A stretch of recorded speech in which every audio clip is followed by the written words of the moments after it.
Hey guys, कैसे हैं आप सभी लोग। आशा करते हैं आप लोग स्वस्थ होंगे और अपनी तैयारी कर रहे होंगे। कल का सेशन कैसा था आप लोगों ने कमेंट करके बताया। बहुत ही बेहतरीन सेशन था कल का।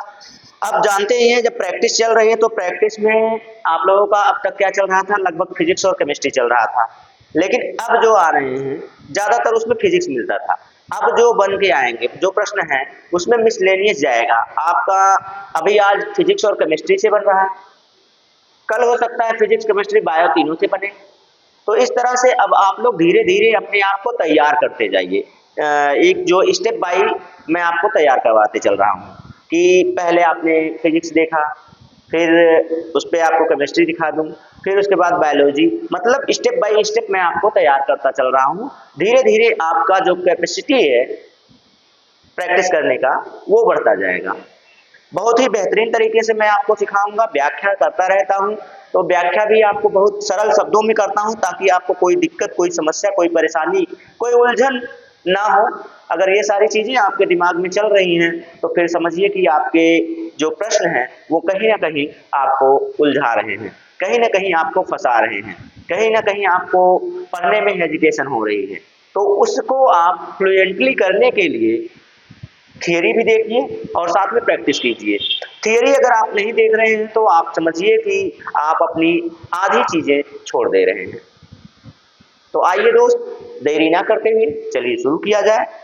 तो आज का सेशन जो है दोस्त, उसमें मैंने कहा ना केमिस्ट्री और फिजिक्स मैच करेगा। और फिजिक्स और केमिस्ट्री जब मैच करेगा तो देखते हैं भाई कौन सा प्रश्न बना हुआ है, कैसा बना हुआ है। यहाँ तक कि मैं खुद नहीं देखा रहता हूँ, यहाँ पे पीडीएफ देखता हूँ, पीडीएफ में आने के बाद अब यहाँ तक कि मैं अब कोई गलती भी नहीं चेक कर पा रहा हूँ। टाइम नहीं मिल रहा है कि गलती ही चेक कर लूँ, कोई गलती अच्छा यहाँ से बना हुआ है, अल्फा कण आवेशित होते, क्वेश्चन ऊपर नीचे है, इतना तो दिखा। तो आप लोग जानते ही हैं कि अगर चैनल पर आप नए हैं तो हमारे पूर्वांचल करियर क्लासेस को सबसे पहले सब्सक्राइब कीजिए। क्यों सब्सक्राइब करना है? क्योंकि दोस्त इसमें आपको कोई भी चीजें बेवजह नहीं दी जाती हैं कि ये भर्ती इतनी टाइम में आ रही है, ऐसे हो रहा है वैसे। जब तक एथेंटिक न्यूज नहीं मिलती है, 100% सच न्यूज ना हो, तब तक हम लोग आते ही नहीं। हाँ, अगर आपको कुछ जरूरत होती है तो उसको लेकर हम आप लोगों के सामने उपस्थित हो जाते हैं। और पूर्णतः निःशुल्क होती है क्लासेस। तो निःशुल्क चीजें लोग, अगर आपको कुछ दे दिया जाए तो आप कभी मना नहीं करते हैं। तो ये पूर्णतः निःशुल्क क्लासेस हैं। अब आप पा रहे हैं तो भाई अपने दोस्तों को भी दे दीजिए, दोस्तों को दे दीजिए, वो अपने दोस्तों को देंगे। ऐसे ऐसे करके आप इन कक्षाओं को बृहद पैमाने पर पहुंचा दीजिए। कमेंट, आप अपने क्वेश्चंस के आंसर तो कमेंट करना ही पड़ेगा आपको। बाकी फालतू की चीजें कोई दिक्कत नहीं है, hi sir, good morning, good afternoon, good night, ये सब तो चलता रहता है, ये सब आम बात है। लेकिन जब आपको तैयारी करनी है तो उसमें तो भाई यही जरूरी है कि आप अपने क्वेश्चन का आंसर कीजिए और अपने आप को जांचिए कि आप कितनी तैयारी के साथ अभी पड़े हुए हैं, कितनी तैयारी आपको और अभी करनी है। तो आइए, ज्यादा करने लगते हैं तो आप लोगों को थोड़ा सा बोरिंग भी फील होने लगेगा। बोरिंग नहीं फील होगा, टेंशन ना लीजिए। इस समय सनसनीखेज चल रही है शादियों को लेकर, तो जान ही रहे हैं कि कोई किसी के साथ जा रहा है, कोई किसी के साथ जा रहा है। आप लोग तो अपडेटेड रहते हैं, आप लोगों को पता होगा कैसे कहाँ पर क्या हो रहा है। तो वो सारी चीजें छोड़िए। अगर जॉब के रूप में जानना चाहेंगे तो जानते ही हैं आप लोग कि भाई बेटी की शादी तय हुई, दामाद को लेकर सास ही फरार हो गई। तो ये सारी चीजें सनसनीखेज हैं जो आप लोगों के अंदर बुलबुले के समान खुशियां उत्पन्न कर देती है थोड़ा बहुत। लेकिन वहां आप समझिए क्या माहौल होगा कि भाई बेटी की शादी थी, जो सास है वो दामाद को लेकर फरार है, क्या ही माहौल होगा वहां। तो चलिए ये सारी बातों को छोड़िए, हम लोग अपने टॉपिक पर आते हैं। टॉपिक हमारी क्या है भाई, तो आपके सामने है, थोड़ा सा बड़ा कर दे रहे हैं और इतना तो बहुत बढ़िया दिखेगा आपको। चलिए हो गया, कोई दिक्कत नहीं, तब तक हम पेन ले लेते हैं, आप चूज कीजिए। अल्फा कण आवेशित होते हैं, किस प्रकार का चार्ज होता है अल्फा कणों पर, यह बताना है आपको। अल्फा कणों पर कौन सा चार्ज होता है वही आपको बताना है, ठीक है। तो क्या बताएंगे आप लोग भाई? चलिए आज ब्लू कर देता हूं मैं, आज ब्लू है पानी पानी, चलिए ब्लू कर दीजिए एकदम। हाँ तो अल्फा, ये जो अल्फा होता है, ये बीटा होता है, ये गामा होता है। गामा कैसे होता है भाई? ऐसे होता है ना। और एक लैम्डा होता है, गामा की जगह पे लैम्डा भी कभी कभी प्रयोग कर देते हैं। तो ठीक है, ये तो हो ही गया। चलिए आप लोग बताइए जरा कि आपसे क्या पूछा गया है। आपसे पूछा गया है ये जो अल्फा है, अल्फा का सिंबल यही होता है ना, अल्फा का सिंबल ये है ओ।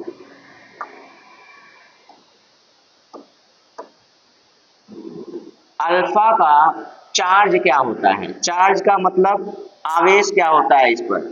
चार्ज, चार्ज मतलब किस प्रकार से आवेशित होता है, कौन सा आवेश पाया जाता है? आवेश नहीं, आवेश। तो क्या निगेटिव चार्ज पाया जाता है या पॉजिटिव? निगेटिव या पॉजिटिव, दोनों में से एक होता है। कौन सा होता है?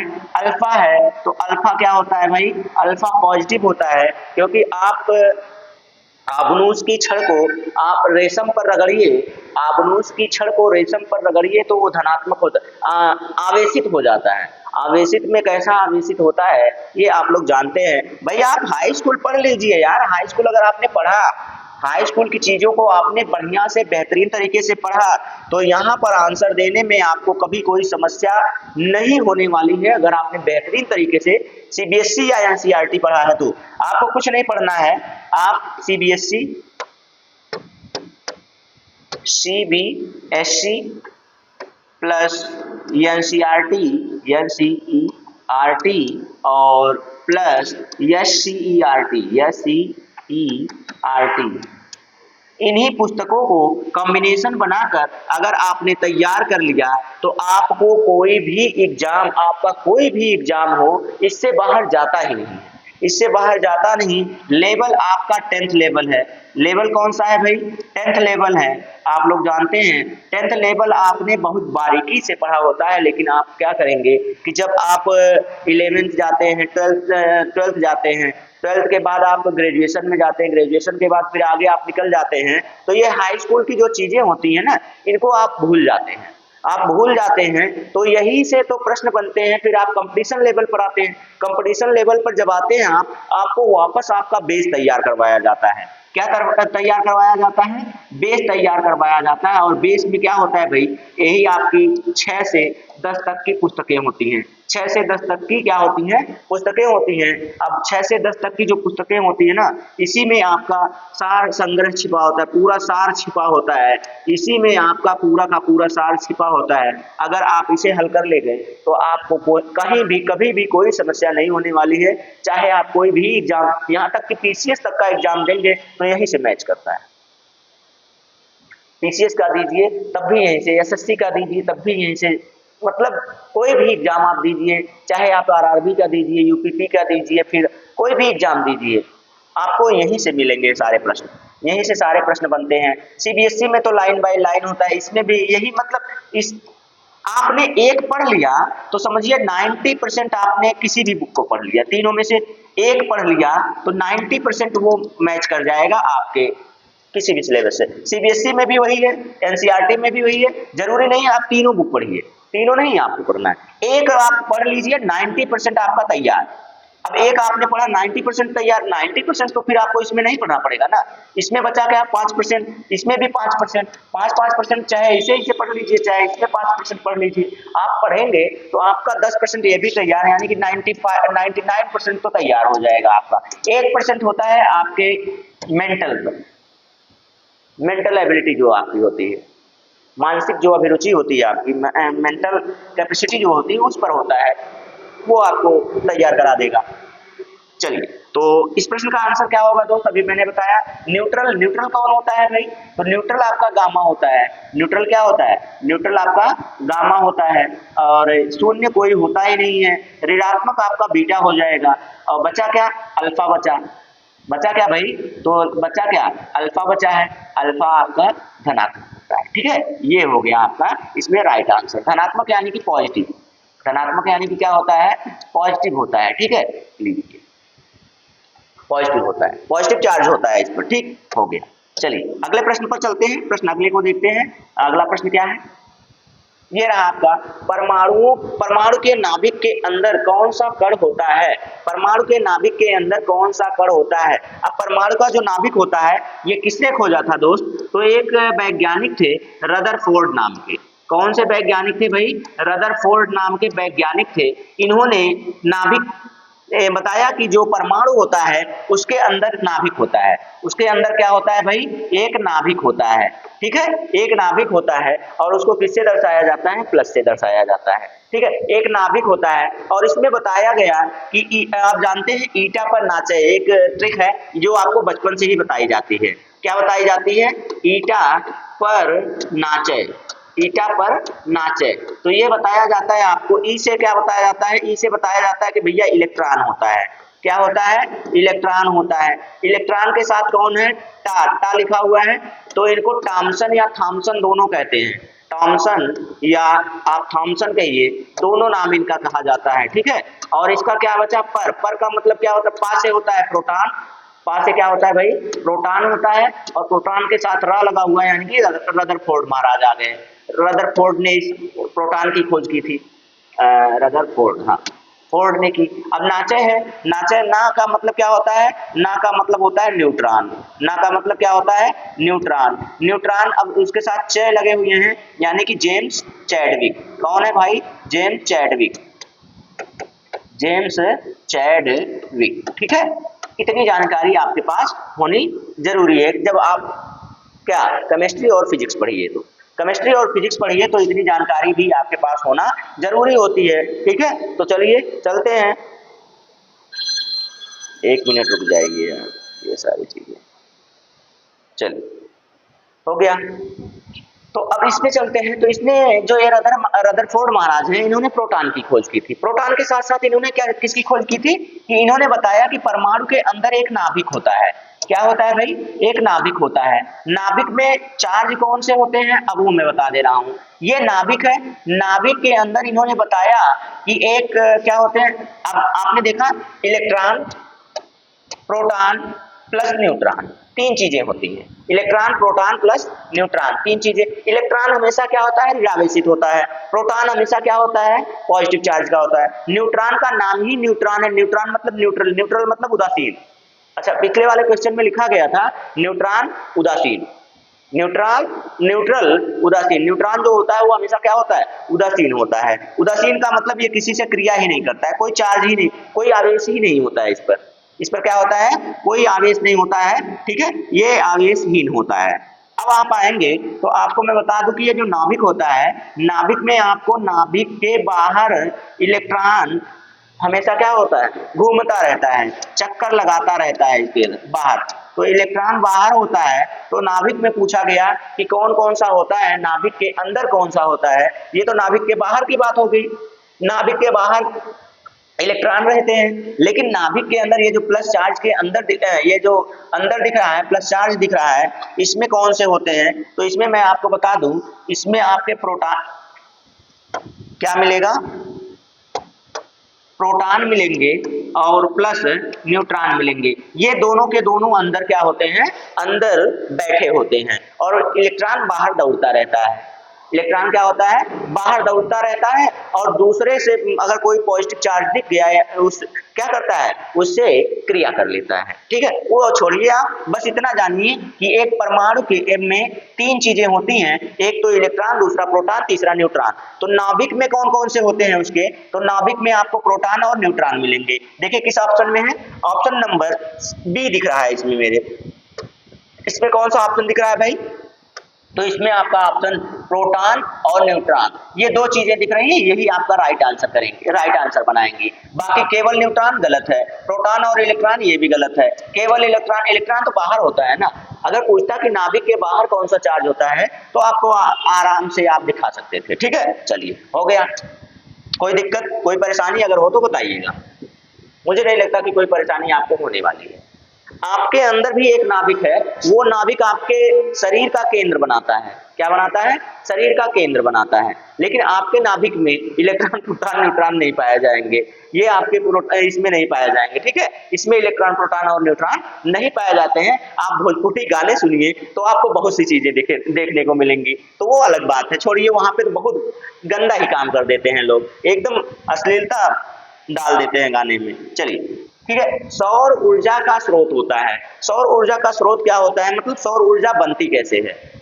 सूर्य आपने देखा, क्या देखा आपने? चलिए दिखा देते हैं। आपने देखा कि ये सूर्य है आपका।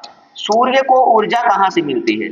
सूर्य को ऊष्मा कहाँ से मिलती है कि इतनी ऊष्मा होती है कि वहां से, सोचिए, इतनी दूरी होने के बाद भी पृथ्वी को हीट कर देता है। तो सोचिए कि इसको ऊष्मा कहाँ से मिलती है? तो ये होता है नाभिकीय संलयन द्वारा। किसके द्वारा? नाभिकीय संलयन द्वारा। संलयन द्वारा, नाभिकीय संलयन द्वारा पाया जाता है, ठीक है। नाभिकीय संलयन द्वारा ऊर्जा मिलती है। अब नाभिकीय संलयन जो होता है वो होता कैसे? जैसे देखिए हाइड्रोजन है, हल्के तत्व हैं, 1H2 और प्लस 1H2, जब आपस में क्रिया करते हैं तो ये दोनों बना देते हैं 2He4, ये बना लेते हैं। और साथ में ऊर्जा क्या करते हैं? ऊर्जा छोड़ते हैं, साथ में ऊर्जा भी निकलती है। तो अब आप देख सकते हैं कि सूर्य का निर्माण कैसे होता है। सूर्य का निर्माण जो हुआ है ऐसे ही होता है, तो इनके अंदर बनता है और नाभिकीय संलयन होता है। नाभिकीय संलयन जब होता है तो हीलियम बन जाता है। सोचिए, हाइड्रोजन परमाणु जब मिलते हैं तो हीलियम का निर्माण करते हैं। हीलियम का निर्माण करते हैं तो नाभिकीय संलयन की क्रिया होती है, और नाभिकीय संलयन की क्रिया होती है तो वो जो आग का गोला आपको दिख रहा है, वो आग का गोला सूर्य होता है, और वो किसका बना होता है? हीलियम के द्वारा बना होता है। नाभिकीय संलयन की क्रिया के द्वारा बनता है, और उसमें से ऊर्जा क्या होती है? निकलती रहती है, ठीक है। यही क्रिया आपकी बार बार होती रहती है, ठीक है। यही क्रिया आपकी बार बार होती रहती है। आप जानते हैं कि यह क्रिया बार बार होती रहती है। देखिए कौन से ऑप्शन में? ऑप्शन नंबर फर्स्ट में आपका राइट आंसर छिपा हुआ है, लीजिए। ऑप्शन नंबर फर्स्ट आपका राइट आंसर हो गया। नाभिकीय विखंडन कब होता है दोस्त? नाभिकीय विखंडन कब होता है? सूर्य का संकुचन, ये कोई दिक्कत नहीं। सूर्य का प्रकाश, ये भी नहीं हो सकता, ये कोई मतलब ही नहीं हो रहे हैं। नाभिकीय संलयन और नाभिकीय विखंडन, दो चीजें आपको दिख रही हैं। नाभिकीय संलयन के द्वारा आपको ऊर्जा प्राप्त होती है। नाभिकीय विखंडन क्या होता है, ये आप हमें कमेंट करके बताएंगे, ठीक है। आप हमें कमेंट करके बताएंगे कि कुछ चीजें तो आपको भी तो सर्च करनी चाहिए। सारी चीजें मैं बता रहा हूं, कोई दिक्कत नहीं, वो भी मैं बता दूंगा, लेकिन आगे चल के बताऊंगा। पहले आप कमेंट करके बताया कीजिए मुझे,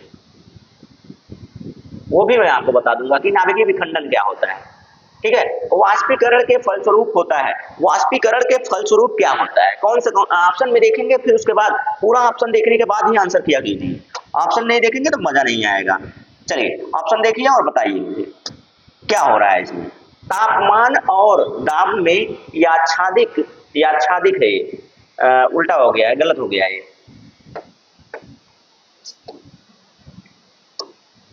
याच्छादिक, ये ऐसे रहेगा, याच्छादिक, ठीक है। ये याच्छादिक वृद्धि होती है, ठीक है। तापमान और दाब में वृद्धि नहीं, तापमान और दाब में वृद्धि वाष्पीकरण के कारण तो नहीं होती है, ये तो गलत बात है, ये गलत बात, पहला तो गलत हुआ। शीतलन, ताप में, अरे भाई तापमान में वृद्धि नहीं, ताप में वृद्धि कहाँ हो गई? तापन नहीं होता है, बचा क्या? शीतलन बचा है। शीतलन आपका राइट आंसर हो जाएगा। क्यों हो जाएगा शीतलन? कूलिंग क्यों होगा, ये आप बताइए। कूलिंग क्यों होगा जरा बताइए तो कमेंट करके। कूलिंग इसलिए होता है दोस्त, जब वाष्पीकरण की क्रिया होती है ना, जानते हैं वाष्पीकरण की क्रिया जब होती है ना, तो आप समझिए कि जब हीट आएगी तो हवा गर्म होगी। हवा क्या होगी? या फिर पानी होगा, वो गर्म होगा। हवा चाहे पानी दोनों क्या होता है? गर्म होता है। जब गर्म होता है तो वो ऊपर की तरफ होता है उसका, क्योंकि घनत्व या दाब उसका जो होता है कम हो जाता है। घनत्व और दाब उसका क्या हो जाता है? कम हो जाता है। जब घनत्व उसका कम होता है तो वो ऊपर की तरफ उठना शुरू होती है। तो जिस सतह पर वह होती है उसकी ऊष्मा को लेकर उठ जाती है। उसकी ऊष्मा को क्या करती है? जिस सतह पर, जैसे इस सतह पर है, अब इस पर ताप डालिए आप, जब इस पर आप ऊष्मा डालेंगे, ताप डालेंगे तो ये हीट होगा। हीट होने के बाद इसमें जो मॉइस्चर है, मॉइस्चर का मतलब जो नमी है, वो वाष्पित होगा, वाष्पित होकर वो ऊपर उठेगा और ऊष्मा को लेकर चला जाएगा। ऊष्मा को जब वो लेकर चला जाएगा तो ये जो तल है, ये जो तली है, तली से भी ऊष्मा उठ जाती है और तली कैसी पड़ जाती है, ठंडी पड़ जाती है। तली ठंडी पड़ जाती है, क्यों? क्योंकि उसकी ऊष्मा चली जाती है। अगर आप इतने ध्यान से देखेंगे ना तो आपको सारी चीजें समझ में आ जाएंगी। तली ठंडी पड़ गई, तली जब ठंडी हो रही है इसका मतलब शीतलन हो रहा है, शीतलन का मतलब कूलिंग, कूलिंग का मतलब ठंडा, ठंडा हो रहा है। इसीलिए कहा जाता है कि आपके शरीर से जब पसीना निकलता है, आपके शरीर पर पसीना निकलता है, और पसीना कैसा होता है भाई, आप जानते हैं कि पसीना पानी हो जाता है, पानी बन गया आपका। अब ये जो पानी है, जब हीट मिलती है आपके शरीर को तो ये जो पसीना है ये वाष्पीकृत होता है। वाष्पीकृत का मतलब आपकी शरीर जब सूखती है तो आपको ठंडे का एहसास होता है। आपको कैसा होता है? ठंडे का एहसास होता है। क्यों ठंडे का एहसास होता है? आपके शरीर हीट है, अब उसमें से आपने वाष्पन के थ्रू देखा कि वो पानी बन गया। पानी जब हीट होकर उड़ेगा आपके शरीर से तो आपकी जो शरीर है उसकी ऊष्मा को भी लेकर उड़ जाएगा, उसकी ऊष्मा को भी लेकर उड़ता रहता है। इसीलिए आपकी शरीर जो तली है, आपकी शरीर की तली है, वो आपको ठंडा महसूस होती है, एहसास आपको ठंडा का होता है। इसीलिए आप देखते होंगे जब गर्म होता है, गर्मी के बाद आपको जब पसीना सूखता है तो आपको ठंडे का एहसास होता है। ये छोटी छोटी बातें हैं लेकिन आपके पेपर की दृष्टि से बहुत महत्वपूर्ण होती हैं। मैं आपको ये सारी चीजें इतनी व्याख्या करके बता दे रहा हूं कि यार आपके जो 10 प्रश्न होते हैं वही मुझे 1 घंटे लेकर चले जाते हैं। मैं सोचता हूं कि जितना है आपको वो टॉपिक दोबारा पढ़ना ही ना पड़े, वो जो प्रश्न की टॉपिक है वो दोबारा ना पढ़ना पड़े, इसीलिए मैं सारी चीजें आपको व्याख्या करके बता देता हूं। चलिए ये हो गया। अब आइए फिफ्थ नंबर का क्वेश्चन जो है आपके 5वें नंबर, वायुमंडल के ऊर्ध्वतापन की प्रक्रिया को क्या कहा जाता है? वायुमंडल के ऊर्ध्वतापन की प्रक्रिया को क्या कहा जाता है? विकिरण यहाँ है नहीं, यानी किरण की बात ही नहीं हो रही है यहाँ पे, किरण को हटा दीजिए भाई, किरण की बात नहीं हो रही है, विकिरण को हटाइए। अभिवहन हटा दीजिए, कोई मतलब नहीं इसका। चालन है कि संवहन है? चालन तो भाई ठोस क्रियाओं में होता है ना। चालन क्या होता है? चालन आप जानते हैं कि कोई ठोस चीज, कोई धातु ले लीजिए, आप उसके एक सिरे को गर्म कीजिए, उसके एक सिरे को आप, जैसे ये मार्कर मैंने ले लिया, मतलब ये जो मेरा पेन है, पॉइंटर है, ये लोहे का है, धातु है एक, ठीक है। अब ये धातु जो है, अब इसको मैं यहां से हीट करूंगा तो धीरे धीरे धीरे धीरे ये पूरा गर्म हो जाता है। जैसे आप कोई लोहा लिए हैं, धूप में बैठे हैं, आप छांव में बैठे हैं, लोहा आपका धूप में है, तो धूप यहां लग रही है, धूप यहां लग रही है, तो ये धीरे धीरे धीरे धीरे पूरा गर्म हो जाता है। क्यों गर्म होता है? चालन के कारण होता है। किसके कारण होता है? चालन के कारण, क्योंकि इसके जो कण है, एक कण गर्म होता है तो दूसरे कण को, जो दूसरा कण ठंडा होता है, ठंडा कण ऊष्मा को अवशोषित करता है। ठंडा कण क्या करता है? ऊष्मा को अवशोषित करता है, तो दूसरा कण भी गर्म होता है। तो इसी क्रिया को हम लोग क्या कहते हैं? चालन कहते हैं। इस क्रिया को चालन कहते हैं। तो वायुमंडल की बात कर रहा है, ये तो ठोस में होता है, ये भी गलत हो गया। यानी कि बचा क्या? संवहन बचा है, संवहन बचा है, और यही आपका राइट आंसर हो गया है। बहुत ज्यादा व्याख्या ना किया जाए, क्योंकि मैं देख रहा हूं कि जो पिछले क्वेश्चन थे मैं बहुत ज्यादा व्याख्या कर दिया।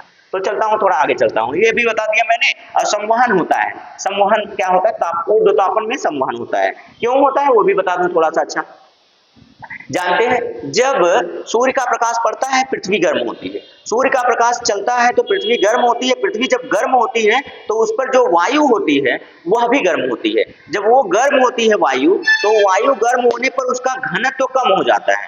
उसका घनत्व जब कम होता है, गर्म वायु क्या होती है? उसका प्रसार बढ़ जाता है, उसका घनत्व क्या हो जाता है? कम हो जाता है। जब घनत्व कम होगा तो वो ऊपर उठता है।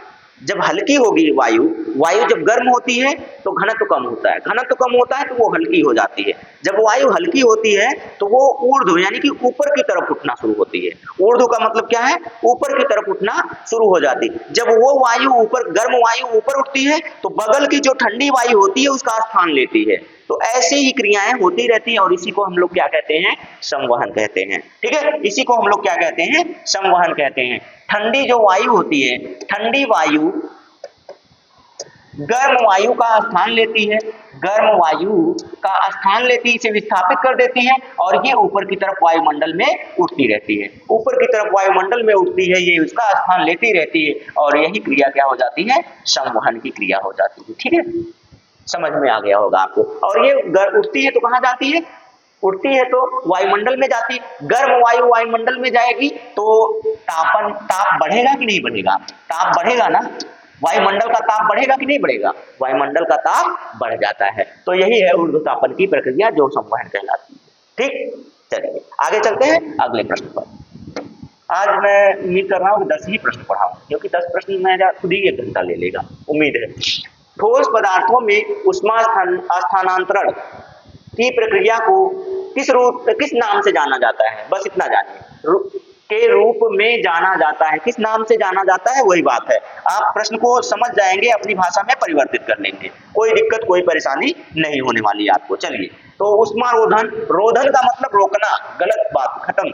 विकिरण मैंने कहा नहीं, यहाँ हो नहीं रहा है। संवहन अभी मैंने बताया, चालन भी तो अभी बताया कि कोई ठोस पदार्थ है, मान लीजिए आप क्या एक लोहार के पास जाते हैं, लोहार के पास जब जाते हैं तो अब ये बताइए, लोहार अपनी भट्टी में लोहे का अगला सिरा वो आग में डालता है, लोहे का अगला सिरा क्या करता है, आग में डालता है, लेकिन यहाँ भी गर्म हो जाता है। जैसे आप कलछुल लीजिए, कलछुल या आप चिमटा लीजिए, जब आग पकड़ते हैं तो आपके पास तक हीट हो जाता है। क्यों हीट हो जाता है, क्योंकि वो एक धातु है और उसमें चालन की क्रिया हो रही है। उसका एक सिरा जब गर्म होता है तो गर्म होकर वो अगले कण को भी क्या करता है, अगले कण को भी उष्मा दे देता है। अगले कण को जब उष्मा दे देता है तो आगे के भाग भी क्या हो जाते हैं, गर्म हो जाते हैं, और इसी प्रक्रिया से पूरा भाग क्या हो जाता है, गर्म हो जाता है, और इसे चालन की क्रिया कहते हैं। इसे क्या कहते हैं भाई, चालन की क्रिया कहते हैं।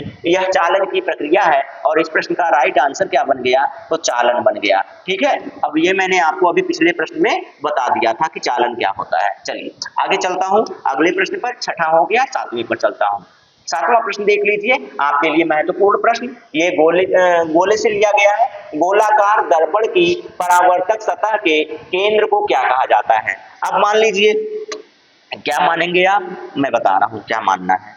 तो एक गोलीय दर्पण है, क्या है भाई, एक गोलीय दर्पण है। ये मान लिया मैंने गोलीय दर्पण है, ये क्या है, ये गोलीय दर्पण है।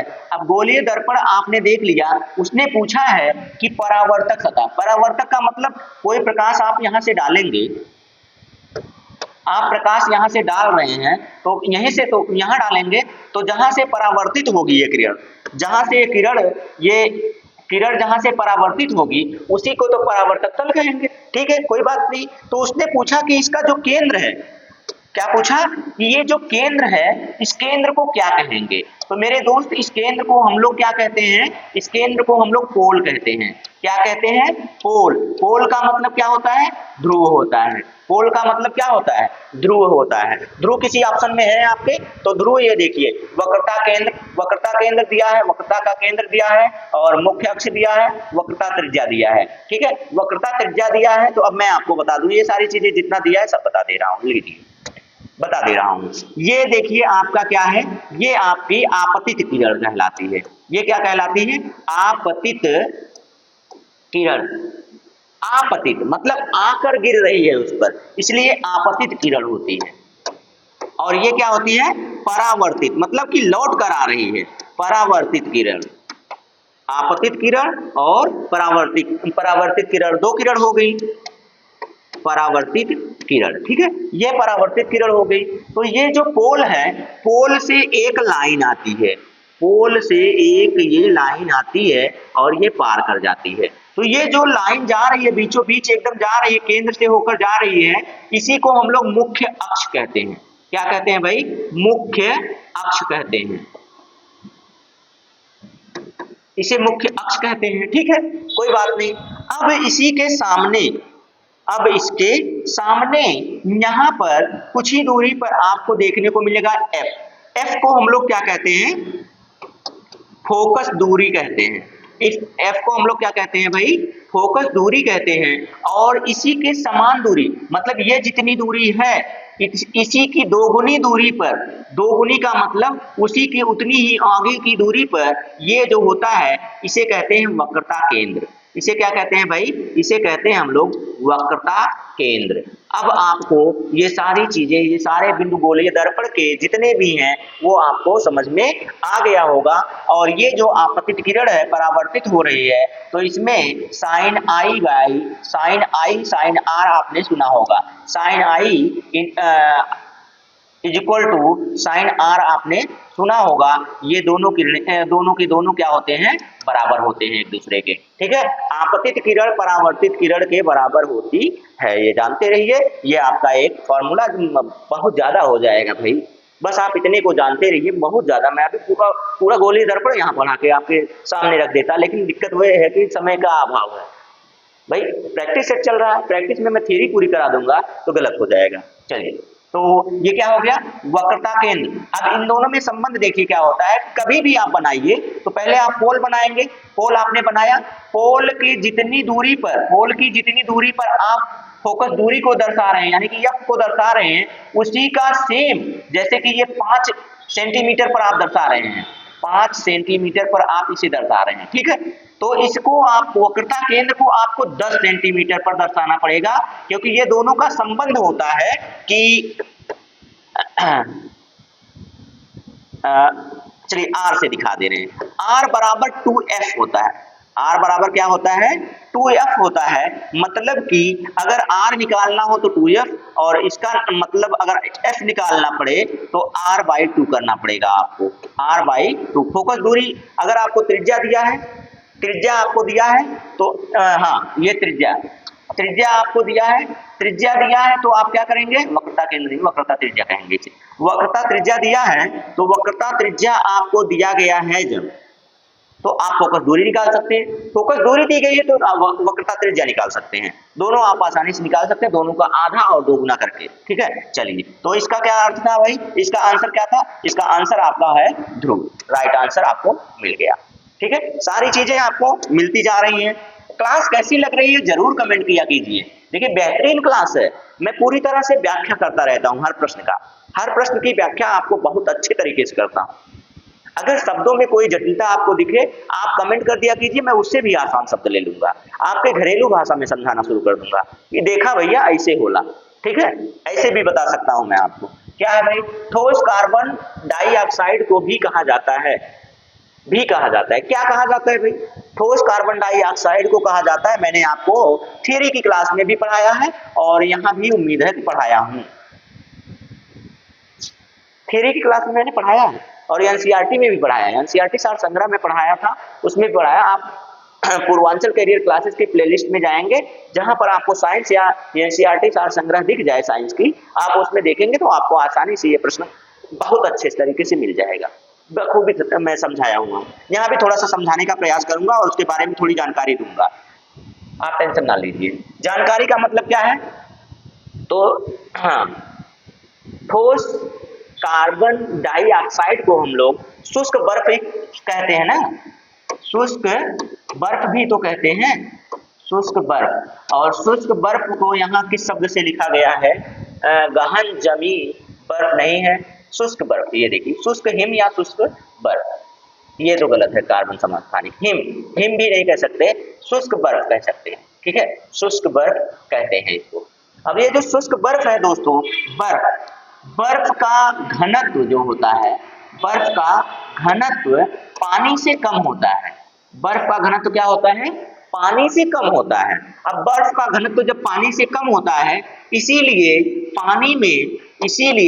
पानी में बर्फ जो होती है वो तैरती है। अब ये पूछता है, प्रश्न बनता है भाई आपका 100% यहाँ से प्रश्न आपके पेपर में बने हुए हैं कि पानी में बर्फ तैरता क्यों है। तो बताया जाता है कि पानी का बर्फ का घनत्व पानी के घनत्व से कम होता है, बर्फ का घनत्व पानी के घनत्व से कम होता है, इसीलिए बर्फ पानी पर तैरता है। ठीक है, पानी में तैरता है, किसके कारण तैरता है भाई, घनत्व कम होने के कारण। घनत्व कम होने के कारण। ठीक है, आपको ऐसे ही ऑप्शन मिलते रहते हैं। और यहाँ ये जो प्रश्न दिए गए हैं ना भाई, बहुत इंपॉर्टेंट प्रश्न। अगर आप इन सब प्रश्नों को देख रहे हैं ना, तो आपका समझिए कि बहुत ही बेहतरीन तैयारी हो रही है आपकी। मैंने कहा है आपको स्मार्ट स्टडी करवाऊंगा, तो स्मार्ट स्टडी इसी तरह से की जाती है, बेहतरीन तरीके से। लीजिए, हो गया। चलिए, तो आप जान गए कि पानी में बर्फ क्यों तैरती है। तो पानी में बर्फ इसका घनत्व कम होता है, इसलिए तैरती है। बर्फ का घनत्व पानी के घनत्व से कम होता है, इसीलिए ये बेचारा तैरता रहता है। आप कभी भी बर्फ, कितना भी बड़ा बर्फ आप पानी में डाल दीजिए, वो डूबेगा नहीं। क्यों नहीं डूबेगा? क्योंकि उसका घनत्व कम होता है। ठीक है, बर्फ का घनत्व कम होने के कारण वह पानी में तैरती रहती है, पानी में तैरती रहती है। चलिए, और इसको कहते क्या है? तो ये देखिए, आपको क्या कहते हैं? शुष्क बर्फ भी कहते हैं। कार्बन डाइऑक्साइड, ठोस कार्बन डाइऑक्साइड को शुष्क बर्फ के नाम से जाना जाता है, या शुष्क बर्फ को ठोस कार्बन डाइऑक्साइड के नाम से भी जाना जाता है। दोनों नाम आप जानते रहिए, आपको कभी कोई समस्या नहीं होगी। और ये प्रश्न आए हुए, इतनी बार आए हुए हैं प्रश्न कि पूछिए मत आप। चलिए, चलते हैं आगे। ये रहा आपका प्रश्न number 9, milk of magnesia. Milk of magnesia का रासायनिक नाम क्या है और रासायनिक सूत्र क्या है, ये भी आपको बताना पड़ेगा। और इसमें क्या कहा है, इसमें देखते हैं।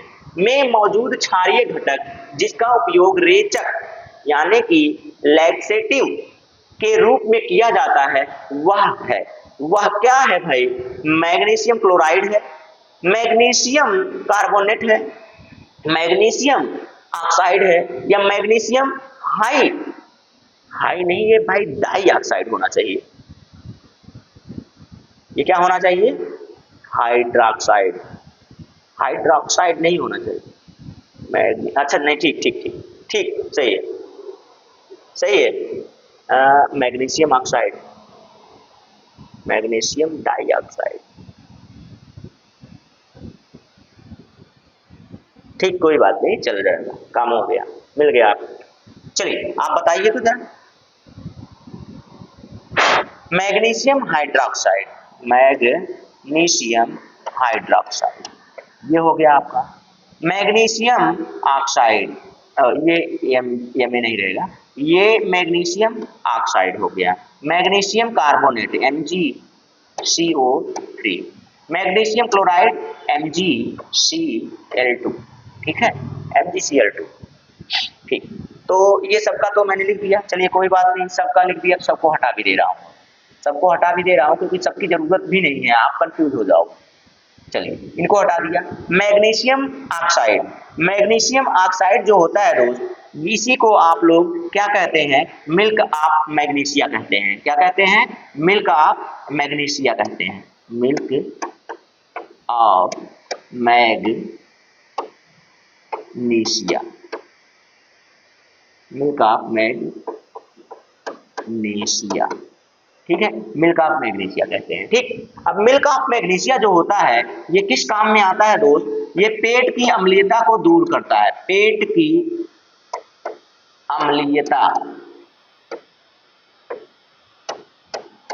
को दूर करने में भी इसका प्रयोग किया जाता है, दूर करने में भी इसका प्रयोग किया जाता है, इसका प्रयोग किया जाता है। ठीक है, दूर करने में भी, मतलब कि आपके पेट में जलन हो रही है, आपके पेट में जलन हो रही है, कच्ची डकार आ रही है, पेट एकदम गैस बनाया, एसिडिटी हो रही है, तो आप समझ जाइए कि पेट में अम्ल बढ़ गया है। जब पेट में अम्ल बढ़ गया है, तो उसको नॉर्मल करने के लिए हमें क्षार लेना पड़ता है। क्या लेना पड़ता है? क्षार लेना पड़ता है। और जानते हैं, जब अम्ल प्लस क्षार जब मिलते हैं, तो ये दोनों क्या करते हैं? जल का निर्माण करते हैं और लवण का निर्माण करते हैं, जल और लवण का निर्माण करते हैं, और न्यूट्रलाइजेशन की क्रिया करते हैं, न्यूट्रलाइजेशन की क्रिया होती है। और जब ये न्यूट्रलाइजेशन की क्रिया होती है, तो पेट क्या होता है? पानी के कारण ठंडा हो जाता है, जलन कच्ची डकार, ये सब समाप्त हो जाता है। तो ये किसके द्वारा होता है? मैग्नीशियम ऑक्साइड के द्वारा किया जाता है, मैग्नीशियम ऑक्साइड के द्वारा होता है। ठीक है, कोई दिक्कत कोई परेशानी अगर हो तो आप बता दीजिएगा, मुझे नहीं लगता कि कोई दिक्कत हो रही है आपको। चलिए प्रश्न नंबर 9 हो गया, तो प्रश्न नंबर 10 पर चलते हैं। लीजिए प्रश्न नंबर 10 को हल कीजिए। निम्नलिखित में से किसकी कोई इकाई नहीं होती है? ये मैंने आपको बताया है, आज इसने नाम बदल कर आया है, तो नाम बदल कर ये पेपर में आता रहता है, 6 बार आ चुका है, 6 बार तो सिर्फ आरआरबी में आया है, यूपीपी में 3-4 बार आ चुका है। तो अब आप बताइए कि जब ऐसे ऐसे प्रश्न हैं आपके पास, तो आप अगर इनको हल कर लेंगे तो आपको कभी कोई समस्या होने वाली है? जैसे आपेक्षिक घनत्व, आपेक्षिक या जिसे आपने कहा सापेक्षिक घनत्व, घनत्व की इकाई तो होती है, लेकिन आपेक्षिक या सापेक्षिक घनत्व आपको मिल जाए तो इनकी इकाई नहीं होती है। बाकी घनत्व की इकाई होती है, विस्थापन की इकाई होती है, दाब की भी इकाई होती है। और मैं पिछली 2 वीडियो में सिर्फ यही बताता आ रहा हूं कि मेरे दोस्त, मेरे भाई, मेरे बहन, मेरे मित्र, मेरे अजीज जितने भी आप लोग हैं, आप लोगों को मैं जितने भी प्रैक्टिस करवा रहा हूं, सारे प्रैक्टिस आप देख लीजिए, आपको कभी कोई समस्या होगी ही नहीं, क्योंकि मैं छोड़ता ही नहीं समस्या लायक कोई चीज। 3 चीजें, चारों के चारों ऑप्शन आपके मैं पीछे वाले प्रैक्टिस सेट में बखूबी व्याख्या किया हूं, आप देख सकते हैं। चलिए यहां से चलता हूं मैं। तो इसका ऑप्शन क्या, कौन सा ऑप्शन सही हो गया? इसका option number B is the right answer on this question. ऑन निकल के आ जाता है, मुझसे इन होता है, चलिए कोई बात नहीं। निम्न में से अदिश राशि नहीं है। अदिश राशि नहीं होने का मतलब कि वह जो होगा, जो राशि होगी वो सदिश राशि होगी। अदिश राशि नहीं है इसका मतलब कि सदिश राशि है, और सदिश राशि इसमें से आयतन का कोई भाई सदिश राशि होने का मतलब कि दिशा व परिमाण दोनों मिलेगा, दिशा प्लस परिमाण दोनों मिलेगा, जहां पे ये मिलेगा वही आपका आंसर हो जाएगा। लंबाई में दिशा व परिमाण दोनों नहीं होता है, द्रव्यमान में भी नहीं होता है, आयतन में भी नहीं होता है। इसका मतलब बचा क्या? बल बचा है। क्या बचा? बल, यानी कि फोर्स। फोर्स भी एक ऐसी राशि है इन चारों में कि वह एक सदिश राशि है, जिसमें आपको परिमाण और दिशा दोनों देखने को मिलती है। ठीक है, चलिए चलते हैं अगले क्वेश्चन पर। क्वेश्चन नंबर 10 हो गया, 11 हो गया आपका, तो 12 पर चलते हैं। एम्पियर सेकंड किसकी इकाई है? एम्पियर सेकंड किसकी इकाई है भाई? तो एम्पियर सेकंड आप जानते हैं, तुरंत मार के आएंगे आप विद्युत धारा पर। किस पर मार के आएंगे? विद्युत धारा पर। और जब आएंगे घर पर आंसर की मिलाएंगे तो सीधा सीधा आपका ये गलत हो जाएगा। क्यों गलत हो जाएगा? आपने देखा एम्पियर, एम्पियर देखकर आपने विद्युत धारा को मार दिया, लेकिन विद्युत धारा इसमें है नहीं, तो आप शक्ति को शायद मारकर चले आएंगे। किसको मारकर चले आएंगे? शक्ति को मारकर चले आएंगे। तो जरा आप बताइए, एम्पियर सेकंड इसने पूछ लिया, तो आपको समझना चाहिए कि एम्पियर सेकंड इसी से रिलेटेड होगा। तो ना आपको ऊर्जा समझ में आ रही है, ना आपको शक्ति समझ में आ रही है, ना ऊर्जा समझ आ रही है, ना शक्ति समझ आ रही है। वोल्टेज जो जानते हैं विभवांतर होता है, आप वो भी जानते हैं, वोल्टेज जो होता है वो विभवांतर से संबंधित होता है। तो बचा क्या? आवेश बचा। आवेश की इकाई क्या होती है भाई? आवेश की इसका इकाई आपने देख लिया, मात्रक क्या होता है, इसका यूनिट क्या होती है? तो इसका यूनिट जो होता है, अभी कल बताया कि आवेश जो होता है उसका क्या होता है? क्यू। क्यू मतलब कूलाम। क्यू क्या होता है? कूलाम। ठीक है, कूलाम। ठीक, कूलाम आप जानते रहिए। और इसकी जो इकाई हो गई वो क्या हो गई भाई? किसकी इकाई हो गई? Ampere second. एम्पियर सेकंड किसकी इकाई हो गई? तो आवेश की हो गई। Option number A is the right answer आपके लिए इस प्रश्न में। चलिए चलते हैं अगले प्रश्न पर। बहुत ज्यादा व्याख्या करने की जरूरत इसलिए नहीं है कि भाई कितनी व्याख्या करूं मैं, कितनी व्याख्या करूं आप बताइए। कितनी व्याख्या तो मैं वैसे कर दे रहा हूं आपके लिए कि 10 क्वेश्चन 11 क्वेश्चन लेकर आप पहुंच जा रहे हैं घंटे में। चलिए तो आइए, गैलन सामान्यतः इस्तेमाल किया जाता है। गैलन अगर आप देहाती इंसान हैं तो आपको समझ में आता होगा कि, क्योंकि जो बेचारे सिटी में रहने वाले हैं उनको तो बॉटल समझ में आता है, बॉटल ले आइए, बॉक्स ले आइए, यही सुने हुए हैं। लेकिन जो गांव के देहाती हैं ना, वो कहते हैं भैया गैलनवा ले आया हो तेल लावे के बाद, गैलनवा ले आया पानी लावे के बाद। तो गैलनवा ले आया पानी लावे के बाद, गैलनवा ले आया तेल लावे के बाद, तो इसका मतलब समझिए कि वो क्या है? गैलन किसी पैमाने पर काम कर रहा है। क्या कर रहा है, किसी पैमाने पर काम कर रहा है। और ये जो गैलन होता है ना दोस्त, अमेरिका में अलग होता है, ब्रिटेन में अलग होता है, इनके पैमाने में अंतर आता है। इनके पैमाने में क्या आता है, अंतर आता है, वो मैं आपको दिखा दे रहा हूं। तो गति के लिए तो गैलन का कोई मतलब ही नहीं है। एक कंटेनर के लिए कहां से होगा, कंटेनरों को बैरल तो भाई खुद ही एक इकाई है, इसको कहां से आप उसमें जोड़ेंगे। तो आयतन का माप देखिए, आयतन की माप के रूप में, आयतन की माप मतलब कितना आयतन है किसी चीज का, उसको गैलन से आप माप सकते हैं। गैलन से आप किसी तरल पदार्थ के को क्या कर सकते हैं, माप सकते हैं। तो तरल पदार्थ को मापने के लिए इसका प्रयोग किया जाता है। तरल पदार्थ को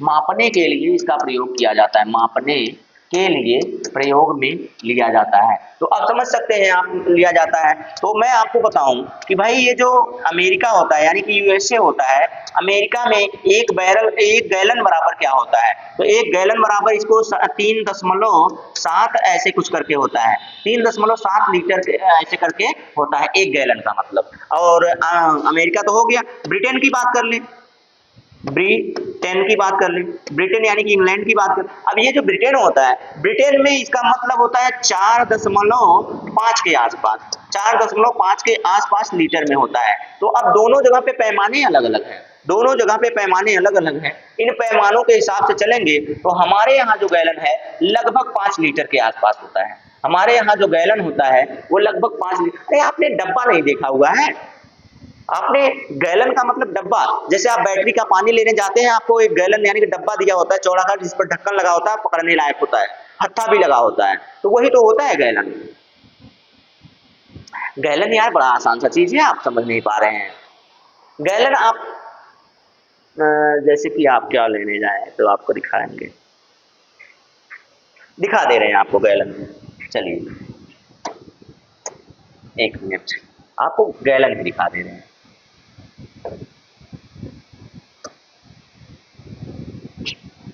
गैलन का फिगर दिखा दें, उसके बाद आपको समझ आ जाएगा।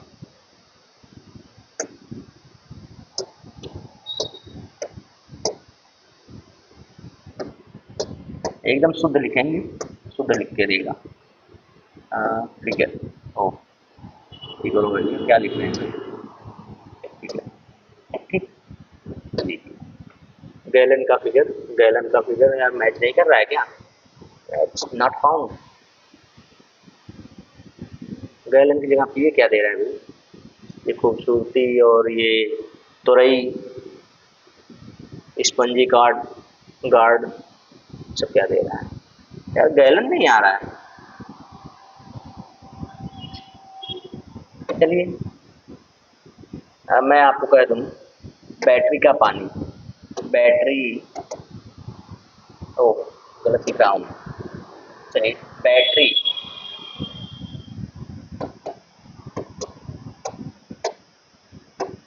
का पानी इनबॉक्स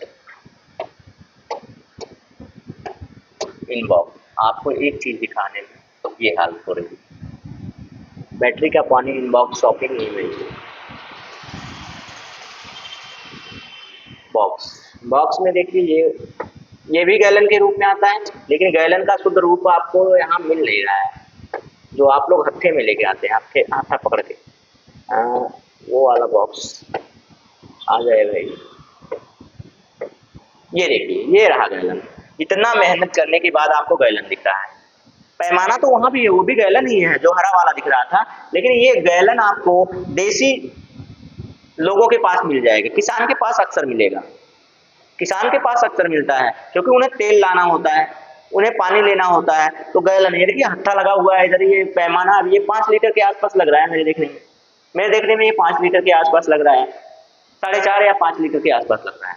तो यही जो पैमाना इंग्लैंड और अमेरिका में होता है तो थोड़ा सा कम, तो थोड़ा सा ज्यादा होता है। तो अब आपको समझ में आया होगा कि गैलन क्या है। गैलन एक प्रकार का डब्बा पैमाना बनाया जाता है, ये डब्बा थोड़ी गैलन है, इसका जो माप है वो गैलन कहलाता है। ठीक है, चलिए कोई बात नहीं, समझदार इंसान है आप लोग, समझ जाएंगे उतने से। तो हम लोग कहाँ थे भाई, हम लोग यहाँ थे, और किस प्रश्न पे थे, 13वें पर। चलिए बैरल क्या होता है जरा बताइएगा। तो बैरल, एक बैरल में कितने लीटर होता है, ये भी एक पैमाना है। ये भी एक क्या है, पैमाना है। तो जरा बताइए कि एक बैरल में कितने लीटर होता है, जरा बताइएगा। एक बैरल बराबर 158.95 ऐसे कुछ होता है लीटर, ठीक है, ऐसे कुछ लीटर। यानी कि लगभग में हम माने तो लगभग में आप मान सकते हैं कि 159 लीटर, 159 लीटर, 159 लीटर अगर है तो आप मान सकते हैं एक बैरल है। और जो आपके ट्रक में ऑयल आता है वो बैरल के रूप में आता है। किस में आता है, बैरल के रूप में खरीदा जाता है। अगर आप बैरल के रूप में कितने लीटर आप खरीदेंगे, लीटर के हिसाब से मापेंगे तब तो मापते ही रह जाएंगे। इसीलिए इसको हम लोग किस रूप में मापते हैं, बैरल के रूप में मापते हैं। और ये कंटेनरों को बैरल के संदर्भ में व्यक्त करने के लिए, तो ये वाला आंसर तो सही नहीं है क्योंकि उसने गैलन पूछा है। तो गैलन आयतन की माप करने के लिए होता है। किसके लिए होता है, आयतन की माप करने के लिए होता है। ठीक है दोस्त, तो आपको मैं जितना हो सकता है, जिस विधि से भी आपको समझ आएगा मैं समझाने का प्रयास करूंगा, समझाने का आपको प्रयास करता रहूंगा। चलिए, तो ये रहा प्रश्न आपके सामने कि अनौपचारिक रूप से खगोलीय दूरी को व्यक्त करने के लिए लंबाई की कौन सी इकाई का प्रयोग किया जाता है। तो भाई पर्सकस ये तो है नहीं, पेटामीटर है नहीं, हब्बल की लंबाई ये भी नहीं है। अभी कल मैंने आपको बताया था कि प्रकाश वर्ष द्वारा अनौपचारिक हो या कुछ भी हो, तो खगोलीय दूरी मापने का मतलब, खगोली का मतलब क्या होता है यार, खगोली का मतलब होता है खगोलीय पिंड। यानी कि जैसे सूर्य एवं तारों के बीच की दूरी ज्ञात करने के लिए, दूरी को मापने के लिए, खगोलीय दूरी को मापने, खगोली का मतलब क्या हो गया, एस्ट्रोनॉमिकल यूनिट, एस्ट्रोनॉमिकल डिस्टेंस को क्या करने के लिए, मापने के लिए ये प्रकाश वर्ष का प्रयोग किया जाता है। यानी कि दूरी को मापने के लिए, खगोलीय दूरी को मापने के लिए, खगोलीय दूरी में क्या क्या आते हैं तो आप जानते हैं, सूर्य आ जाएगा, तारे आ जाएंगे, सूर्य आ गया, तारे आ गए, उल्का पिंड आ गए, उल्का पिंड आ गए, ग्रह हो गए। तो इनके बीच की दूरी नापने के लिए इनका प्रयोग किया जा सकता है, प्रकाश वर्ष का प्रयोग किया जाता है। ठीक है, कोई दिक्कत, कोई परेशानी, कोई समस्या हो तो जरूर बताना। ठीक है, ये तो हो गया। चलते हैं क्वेश्चन नंबर 14, 14 दो बार आ गया है, यानी कि ये क्वेश्चन नंबर 15 होना चाहिए। तो ये क्या होना चाहिए भाई, ये 15 होना चाहिए। ठीक है, चलिए, तो दबाव की एसआई, दबाव का मतलब मैंने कल आपको बताया था कि दबाव एक, देखिए नाम बदल कर आ रहे हैं, नाम बदल ले, कपड़े बदल लेने से इंसान नहीं बदलता है, कपड़े बदल लेने से इंसान नहीं बदलता है, ये आप जानते हैं। तो आप बताइए, दबाव को ही हम लोग क्या कहते हैं, प्रतिबल कहते हैं, दबाव को हम लोग प्रतिबल कहते हैं। तो जरा आप बताइए, प्रतिबल की यूनिट और इसकी यूनिट क्या अलग हो जाएगी, दोनों की यूनिट अलग होगी ही नहीं, दोनों की यूनिट अलग नहीं होने वाली है। तो आपको मैंने कल बताया था न्यूटन पर मीटर स्क्वायर, न्यूटन पर मीटर स्क्वायर, यानी कि जो दबाव है, दबाव को हम लोग कहते हैं प्रेशर, प्रेशर यानी कि पी, पी का रासायन, पी का फॉर्मूला क्या है भाई, तो पी का फॉर्मूला मैंने आपको बताया था एफ बाई ए, क्या बताया था, एफ बाई ए, यानी कि force by unit, force by area, force by area, force का क्या होता है, एन होता है, यानी कि न्यूटन होता है, और एरिया का क्या होता है, मीटर, मीटर स्क्वायर होता है। मिल गया यूनिट, यूनिट मिल गई आपको, तो आप आराम से इसे निकाल सकते हैं। कहाँ है भाई न्यूटन मीटर स्क्वायर, तो आपको हिंदी में लिखा गया है, तो हिंदी में आप ढूंढेंगे, ये तो है नहीं, सेंटीमीटर है इसमें, उसमें क्या है भाई, उसमें इसमें सेंटीमीटर आपको दिख रहा है, इसमें क्या दिख रहा है, वर्ग मीटर दिख रहा है, न्यूटन वर्ग मीटर, न्यूटन वर्ग मीटर ऐसे होगा, न्यूटन वर्ग मीटर इनटू में होगा, यानी कि यहाँ पर में है तो गलत है। ये हो गया न्यूटन प्रति वर्ग मीटर, ये देखिए ये वाला ऑप्शन आपका सही हो गया, तीसरा वाला ऑप्शन आपका राइट आंसर हो गया, क्योंकि ये भी सेंटीमीटर दिया है। ठीक है, तो ये सही हो जाता, अगर यहाँ से ये सेंटी नहीं होता, मीटर होता तो सेंटिया आ गया एकदम से, सेंटिया आ जाएगा तो कहाँ से सही होगा भाई, सेंटियाने से काम थोड़ी बनता है। चलिए, तो हाँ, ये 15 क्वेश्चन हो गए। अभी कितने प्रश्न हैं भाई, प्रश्न तो अच्छे रखे गए थे, जाने दीजिए। अब 15 प्रश्न आज के लिए बहुत है, क्योंकि मुझे लग रहा है कि लंबी हो गई क्लास, कि जल्दी जल्दी मार्क निकल लें। कैसे कैसे प्रश्न है, व्याख्या करने लायक है। अनुमानित दूरी की लंबाई इससे निकाली जाएगी, बल यानी फोर्स की यूनिट निकाल दें क्या, 20 22 नहीं, यहाँ ज़्यादा है, जाने दो, समय लग जाएगा। अभी कम से कम मुझे 20 मिनट लग जाएगा इनको समझाने में आपको, 20 मिनट का मतलब बहुत लंबी क्लास जाएगी। चलिए ठीक है, आज के लिए मैं इतना ही रहने दूं। तो आज के लिए दोस्तों तो कैसी लगी क्लास आप कमेंट करके जरूर बताइएगा। यदि कोई दिक्कत कोई परेशानी हो आपको तो वो भी हमसे साझा कीजिए। अगर कोई दिक्कत हो रही है कोई समस्या हो रही है तो आप हमसे संपर्क कर सकते हैं। नंबर आपको आराम से मिल सकता है, जानते ही हैं आप लोग नंबर, क्योंकि पुराने वीडियोज पर नंबर लगे हुए हैं। तो आप आसानी से संपर्क कर दीजिए या तो उसमें कमेंट कर दीजिए ना, कोई दिक्कत हो तो कमेंट कीजिए, नंबर लीजिए, नंबर लेके संपर्क कर लीजिए, कोई दिक्कत कोई परेशानी नहीं होगी आपको। आपकी समस्याओं को का समाधान करने के लिए आपको सफल बनाने के लिए ही इतनी मेहनत की जाती है कि हम लोग लगे रहते हैं बराबर। ठीक है दोस्त, तो आज के लिए इतना ही। जय